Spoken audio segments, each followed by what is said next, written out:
नमस्ते हैन मेरो नाम अजय एडवर्ड्स हो अनि तपाईहरुको यो क्षेत्रमा आइरहन्छु। कहिले आउँछु भन्दाखेरि दुःखको घडीमा यही बाटो हो। हाम्रो लास्टमा दार्जिलिङमा सबैको जीवन अन्त हुँदाखेरि यही बाटो लान्छ अनि यो बाटो धेरै चोटि हिँडेको छु अनि बाटोमा धेरै दुःख देख्छु म। अनि अस्तिको म्युनिसिपालिटी इलेक्सनमा पनि जग्गा जग्गा म घुम्नु पाएँ, देख्नु पाएँ, यहाँ दाजुहरूको घर पनि आएँ। अनि यो पालि फेरि समयमा भोटको छेकमा आएर साँच्ची नै हृदयबाट भनेको भोट माग्नु लाज लाग्दो रहेछ।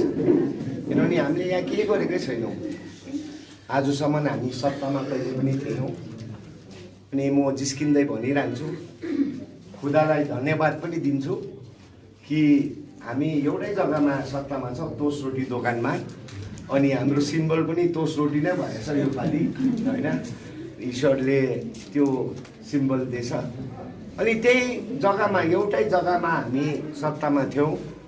हामीले कसैको सरकारको होस्, सेन्ट्रल गभर्मेन्ट होस्, स्टेट गभर्मेन्ट होस्, कहाँबाट पनि हामीले पैसा रुपियाँ आजसम्म पाएको छैनौँ यो परिवारले, हाम्रो पार्टीको परिवारले। तर हृदय सफा छ भने अनि ईश्वरले आशिष दियो भने होइन, सेवा गर्नु आफ्नो जग्गाको लागि अनि आफ्नो जतिजना नागरिकहरूको लागि सेवा गर्नु कुनै पद अनि कुनै औदा च्यान्दैन रहेछ होइन। मुटु चाहिँ हुनुपर्दो रहेछ मायाको, किन ईश्वरले जुन चाहिँ दिएको मुटु।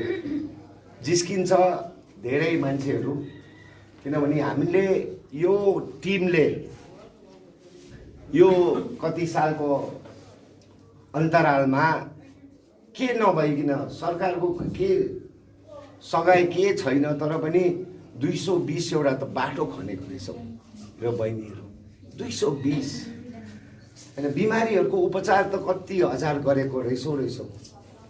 अनि कसरी चाहिँ गर्यो हामीले?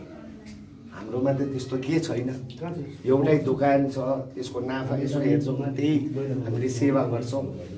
तर जब आफूले एउटा हाम्रो टिमले होइन हामी अब सेवापट्टि लाग्नुपर्छ भनेर गर्दाखेरि ईश्वरले कहाँ न कहाँबाट जुझाइदिँदो रहेछ, मिलाइदिँदो। भर्खर सिजन टाइम थियो, ब्लोन हाम्रो ब्लोन भाइ भन्ने प्रवक्ता हो, एकदमै राम्रो प्रवक्ता हो।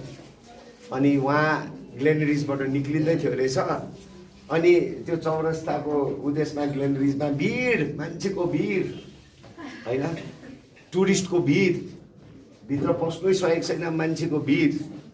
अनि ब्लोनले भन्दै थियो अरे केटाहरूलाई, ए केटा हो त्यो भिड के हो, त्यो बेङ्गली टुरिस्टहरू थाहा छ भनेर कि होइन थाहा छैन भने त्यो चाहिँ हाम्रो बुथ खर्च भनेर क्या हुन्छ नि। पक्कै हो। अरू नेताहरूकोमा जनता जान्छ, लाइन लाग्छ, दसैँ तिहारमा पैसा रुपियाँ अलिकति दक्षिणा पाउँछ भनेर लाइन लाग्छ। हाम्रोमा चाहिँ हामीलाई उल्टा पैसा दिनु चाहिँ लाइन लागिरहेको हुन्छ। अब हाम्रोबाट अलिकति खानु अनि त्यही पैसाले आजको दिनमा ईश्वरले हामी आजसम्म सेवा गर्दैछौँ। सो त्यसकारण बुचर बस्ती पनि होइन, जाकिर हुसैन बस्तीको यो क्षेत्रको दुःख देख्दाखेरि भोट माग्नु एकदमै लाज लाग्दो रहेछ। तर के गर्नु, जनताको राज ल्याउनै पर्छ।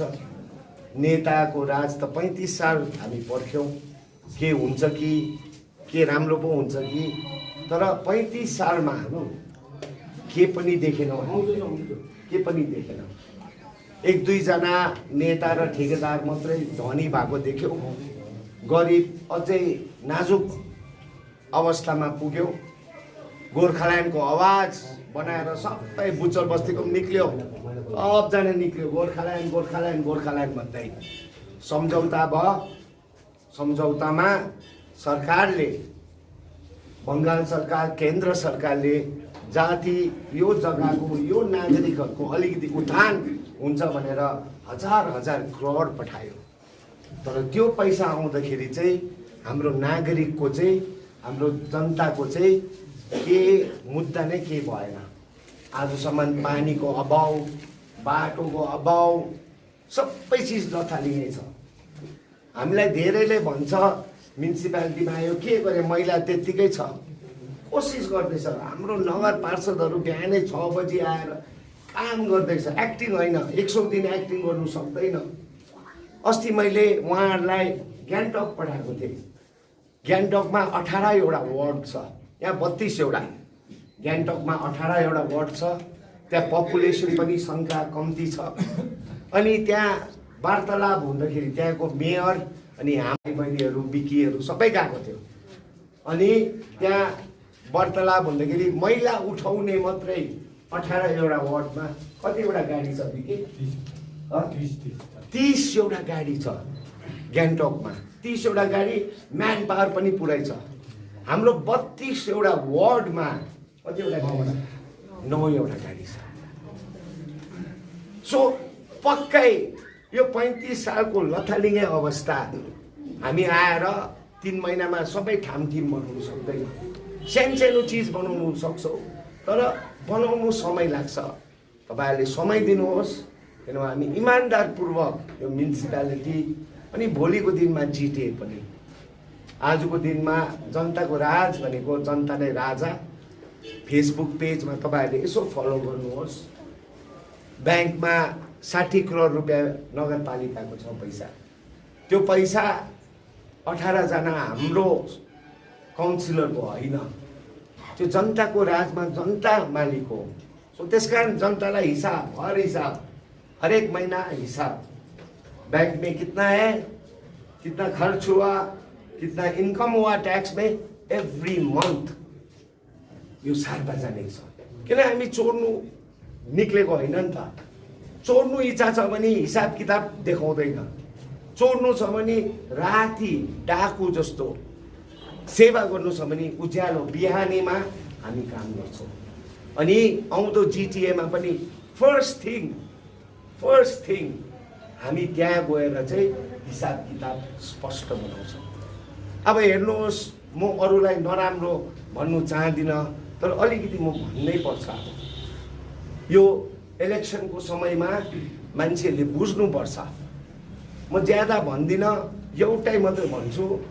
जहाँ चाहिँ जिटिए अनि त्यहाँ लालकोठी छ, त्यो लालकोठीले चाहिँ हाम्रो जाकिर हुसेन बस्तीको के प्रब्लम छ, हाम्रो यहाँको सरसफाइदेखि लिएर पानीकोदेखि लिएर, भोलि आगो जल्यो भने दमकल आउनु सक्छ कि सक्दैन, दमकल आएन भने रिजर्भ वाटर हाइड्रेन्ट्सहरू हुनुपर्छ, वाटर ट्याङ्क्सहरू हुनुपर्छ, हाई स्पिड पम्प्सहरू हुनुपर्छ।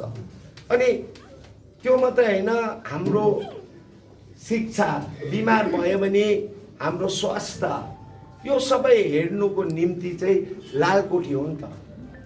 त्यो लालकोठी भनेको यो सम्पूर्ण पहाडी क्षेत्र, सबै समुदाय, गोर्खा समुदाय होस्, बिहारी समुदाय होस्, क्रिस्चियन होस्, मुसलमान होस्, हिन्दू होस्, जैन होस्, बुद्धिस्ट होस्, सबको देखभाल अनि देखरेख गर्ने चाहिँ त्यो जग्गा चाहिँ आजको दिन चाहिँ के बनायो भन्दाखेरि चाहिँ धन्दाको गुड मात्रै बनायो, धन्दाको गुड। आजको दिन हाम्रो अन्य पार्टी जसले चाहिँ जिटिए चलायो, 350 करोड बाँकी हेर्नु रुपियाँ, 350 करोड त्यहाँबाट पाउनु छ उनीहरूले। 350 करोड, 370 कि कति करोड छ। अब त्यो पैसा निकाल्नु उनीहरू जित्नै पर्छ, उनीहरू जित्नै पर्छ। 350 360 करोड छ। हामीलाई एकजना, म यो झुटा भनेको होइन, मेरो मुखबाट हो। तपाईँहरू पनि ईश्वरलाई विश्वास गर्नुहुन्छ, अल्लाहलाई विश्वास गर्नुहुन्छ, म पनि एउटा विश्वासी नै हो। अब्राहमको फलोवर हो, जिजसको फलोवर। म झुटा भन्नु सक्दिनँ म तपाईँहरूको माझमा। हेर्नुहोस्, यो पैसाको निम्ति उनीहरूलाई हम्मे भइरहेछ। कसरी चाहिँ सट्टामा पुगेर त्यो बाँकी 370 चाहिँ हालौँ भनेर। अनि त्यसकारण हाम्रो एकैजना सिंहमारी टकभर भ्यालीको त्यो भाइलाई 3 करोड सम्मान पनि अफर गरे। 3 करोड। उनीहरू हम्मे भइरहेछ, जित्नै पर्छ उनीहरू। अनि हामीले भनेको छ स्पष्ट, हामी त्यहाँ आइपुग्यो भने हामीले सोशल अडिट गर्छ। यो गाउँमा 10 करोड खर्च भएको छ अरे बाटोको लागि, यहाँको समाजहरूलाई एकत्रित गरेर सोध्छौँ। त्यो बिल पास गर्नु अगाडि समाजहरूलाई शिक्षित युवाहरूले यो 10 करोडको बाटो राम्रो भयो कि 6 महिनामा दुलो दुलो भयो, अनि जनताले होइन दामी भयो भन्यो भने हामीलाई कमिसन चाहिँदैन, उसको पैसा पास हुन्छ। तर जनताले काम राम्रो भएन, स्कुलको काम राम्रो भएन, समाज घरको काम राम्रो भएन भने उनीहरूले जेसुकै गरोस् तर उनीहरूको पैसा पाउँदैन। यही हो जनताको राज। जनताको राज यही हो। कालो धन र सेतो धन, ब्ल्याक मनी व्हाइट मनी के हो डिफरेन्स? यो तपाईँहरूलाई म स्पष्ट भन्छु। यहाँ तपाईँहरूको समुदायमा पनि धेरै बिजनेस मान्छेहरू छ, बिजनेस गर्ने मान्छेहरू छ। ब्ल्याक मनी र व्हाइट मनी के हो? कालो धन र सेतो धन। Simple simple. सेतो धन भनेको इमान्दारपूर्वक कमाएको छ भने त्यसमा ट्याक्स दिनुपर्छ, इन्कम ट्याक्स दिएर सबै दिएर, अनि त्यो पैसा चाहिँ ब्याङ्कमा हाल्नु सक्छ, ब्याङ्कमा डिपोजिट गर्नु सक्छ। लाखै रुपियाँ होस्, 10 लाख रुपियाँ होस्, 10 रुपियाँ हो, ब्याङ्कमा हाल्नु सक्छ। अनि पैसा निकाल्नु पर्यो, एटिएम कार्ड सिग्नेचर दिएर के चेक निकाल्नु पर्यो। कालो धन चाहिँ ब्याङ्कमा हाल्नु हुँदैन, सरकारले पक्रिन्छ, इन्कम ट्याक्स मान्छेहरूले पक्रिन्छ। अनि पैसा थुप्रिँदै गयो भने तिजोरीमा फुल भयो, अब तिजोरीमा जग्गा छैन होइन, त्यहाँदेखि पलङहरू मुनि हाल्नुपर्छ, त्यहाँदेखि सोच्नुपर्छ ला पलङ पनि ड्याम्बे भयो, अब कहाँ हाल्नु भन्दाखेरि लास्टमा चाहिँ ब्ल्याक मनी चाहिँ सिन्टेक्समा हाल्नुपर्छ। ब्ल्याक मनी र व्हाइट मनी यही मात्रै अन्तर हो। ब्याङ्कमा हाल्नु पाएन नि त होइन। सो त्यसकारण योपालि सबैलाई तपाईँहरूले भोट दिनुभयो। योपालि म्युनिसिपालिटी इलेक्सनमा पनि तपाईँहरूले टिएमसीलाई दिनुभयो। के छैन, आफ्नो विचार हो। राजु विष्टको टाइममा, निरजको टाइममा पनि बिजेपी उठेको थियो, यो क्षेत्रले बिजेपीको खिलाफ टिएमसीलाई हाल्नुभयो। योपालि बिजेपी छैन, योपालि बिजेपी छैन है। म बिजेपी होइन, म बिजेपी होइन, म दार्जिलिङको एउटा माया गर्ने व्यक्ति हो। दार्जिलिङलाई माया, अनि हाम्रो जातिलाई माया गर्ने मात्र होइन, दार्जिलिङ भन्ने यो जुन चाहिँ हाम्रो कल्पना 25 साल भइसक्यो। दार्जिलिङ संसारको सबसे दामी ठाउँ किन भन्छ भन्दाखेरि दार्जिलिङ के थियो पहिला? छार जङ्गल थियो। अनि हाम्रो साथीहरू टिबेटबाट आयो, कतिजना साथीहरू बिहारबाट आयो, कतिजना साथीहरू राजस्थानबाट आयो, कतिजना साथी अन्य जग्गाबाट आयो। मेरो पुर्खाहरू पनि धेरैहरू नेपालबाट आयो। अनि दार्जिलिङ चाहिँ सबैजनाको यहाँ जे बेस्ट छ यही हो हाम्रो यो दार्जिलिङको कल्चर। हामी हाँसेल हुसेलमा पनि त्यहाँ हेर्नु जान्छ, त्यहाँ ड्रम बजाउँदाखेरि यहाँ डुक डुक हुन्छ होइन। लोसारमा पनि चिया खाएर ए लोसार ह्याप्पी लोसार भनिरहेको हुन्छ। बडा दिनमा केक पनि काट्छौँ हामी। म एउटा क्रिस्चियन भएर पैसा कमाउनु लागि देउसुरे पनि भन्छु म। This is our culture. Darjeeling unity in diversity, unity in diversity. President Pranab Mukherjee आउँदाखेरि पनि त्यही भन्यो, दार्जिलिङ चाहिँ एउटा मिनी इन्डिया हो। अनि यो हामीलाई माया लाग्छ यो दार्जिलिङ। यहाँको सबैजना नागरिकलाई, सबैजना 35 सालमा डरमै हुर्क्यौ। 1986 देखि डरमै हुर्क्यो। यति साह्रो डर र त्रास। डर भनेको चिज ईश्वरकोबाट आउँदैन, डर भन्ने चिज दुष्टकोबाट आउँछ। यो पालि एउटा मौका छ। यो कसले डर देखायो हामीलाई? हामीलाई दार्जिलिङमा बुच्चर बस्तीमा कसले चाहिँ डर देखायो? कुन चाहिँ बङ्गालबाट बङ्गाली आएर डर देखायो? होइन नि, बङ्गाली आएर त मेरो त प्याटिस खाइदियो नि, कुरा बुझेन? बङ्गालीहरू आएर मेरो त मासु भात खाइदियो, मलाई डर देखाएन। पन्जाबको पन्जाबी आएर डर देखाएन। कसले डर देखायो? हाम्रै नेता अनि उनीहरूसँग 2-3 जना सेनेनेहरूले हो कि होइन?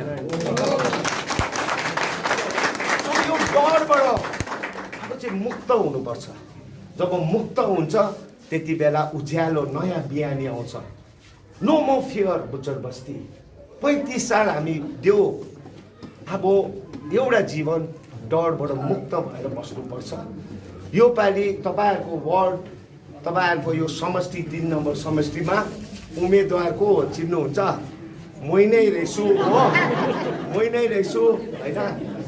तपाईँहरूको आशिष, तपाईँहरूको प्रार्थना, खुदाले हामीलाई एउटा मौका दियो भने, खुदाले महलमा राख्यो भने पनि धन्यवाद, सडकमा राख्यो भने पनि धन्यवाद। पेन्सन नै लिने का, पेन्सन नै लिने का धन्यवाद होइन? महलमा छ भने यो हातहरू त्यही सेवा गर्छ, सडकमा छ भने त्यही सेवा गर्छ। तपाईँहरूलाई धेरै माया अनि धेरै प्रेम। अब अझै मुनितिर जानुपर्छ भन्दैछ। तपाईँहरूलाई